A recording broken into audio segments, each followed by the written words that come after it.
علامہ اقبال نے اپنے ایک ملنے والے کو خط لکھا، کہا ترجمہ نہیں بھی آتا تو پھر بھی تلاوت کرو، خالی تلاوت کرنے والے کے قلب کا تعلق حضور کے دل سے جڑ جاتا ہے۔ تو کہا کہ ذکر سے مراد قرآن مجید کی تلاوت ہے۔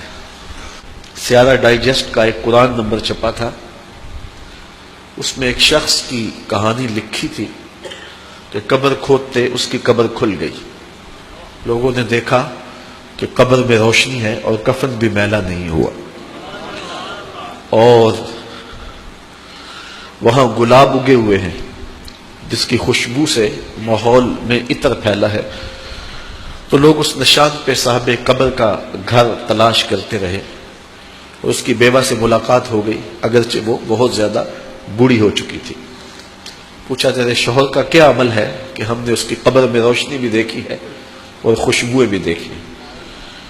اس نے کہا میرا شوہر ایک دیہاتی شخص تھا، مجھے کوئی اس کا ایسا عمل نظر نہیں آتا، ہاں یہ مجھے یاد ہے کہ وہ قرآن مجید تو نہیں پڑھا تھا لیکن اس کتاب سے محبت اسے بڑی تھی، اور صبح جب نماز پڑھنے جاتا تو لوگ قرآن مجید کھول کے بیٹھتے تو اسے بڑا دکھ ہوتا کہ میں بھی قرآن پڑھا ہوتا تو مجھے بھی یہ برکت نصیب ہوتی۔ اب گھر آتا تو اس کے قدم بوجھل ہوتے، گھر آ کے طاق پہ پڑے ہوئے قرآن مجید کے نسخے کو اٹھاتا اور کھولتا اور ایک ایک سطر پہ انگلی رکھتا اور کہتا مالک مجھے نہیں پتا یہ کیا لکھا ہے، لیکن جو لکھا ہے سچ لکھا ہے۔ پھر نیچے آ جاتا، کہتا مالک مجھے نہیں پتا یہ کیا لکھا ہے، میری بدقسمتی ہے مجھے نہیں پتا، لیکن جو لکھا ہے سچ لکھا ہے، تیرا کلام ہے۔